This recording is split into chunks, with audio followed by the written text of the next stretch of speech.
आज के ज़माने में हम देख रहे हैं कि एयर पोल्यूशन इतना ज़्यादा हो गया है कि हमें ख़ुद पता नहीं चलता है कि जो सांस हम ले रहे हैं, जो हवा हम इनटेक कर रहे हैं, वो हमारे लिए सही है या नहीं। तो यहाँ पर अगर हम सोर्सेज़ की बात करें, स्पेशली जो लंग्स को डैमेज करते हैं, तो सोर्सेज़ के बारे में आप क्या कहना चाहेंगे? देखिए, फर्स्ट एंड फॉरमोस्ट मैं दर्शकों से ये भी कहना चाहूँगा कि जो मेजर सिटीज़ में रहते हैं, लाइक फॉर एग्जांपल हैदराबाद हो गया या बैंगलोर, मुंबई, जो भी मेट्रो सिटीज़ है, फर्स्ट एंड फॉरमोस्ट जो कारण है for polluted air is vehicular air pollution.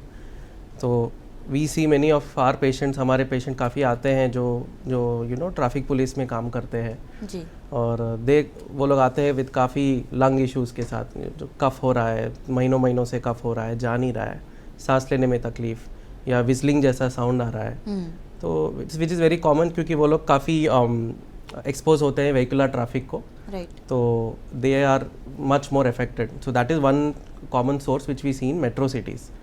और अगर आप इंडस्ट्रियल एरियाज़ के पास देखें तो वहाँ पर के प्रॉब्लम्स अलग है। वहाँ पर जो आपको है वो जेंडर डिस्क्रिमिनेशन नहीं दिखता है। लाइक आपको घर बैठे बैठे जो घर पे भी काम कर रहे हैं उनको भी एयर पोल्यूशन के जो इफ़ेक्ट्स है लंग पे वो हो रहे हैं, because of the industrial pollution which is polluting the air वहाँ वो एनवायरनमेंट में। ठीक है।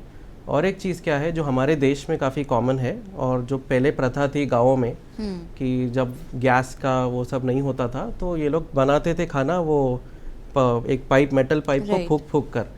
तो अभी ओल्ड एज में उनको जाके ये एज एयर पोल्यूशन के जैसे ही बीमारी उनको लंग्स में हो रही है, विच इज ऑल। वो भी सेफ नहीं था, वो भी सेफ नहीं था। उसके लक्षण अभी हमको दिखने मिल रहे हैं कि वो उम्र के लोगों के, लाइक अभी जो बूढ़े हो चुके हैं, जो पहले एज से करते थे, तो वो सब चीज़ें लंग को इफेक्ट करती है। And not just the lungs, आपके हार्ट पे भी इफेक्ट होता है।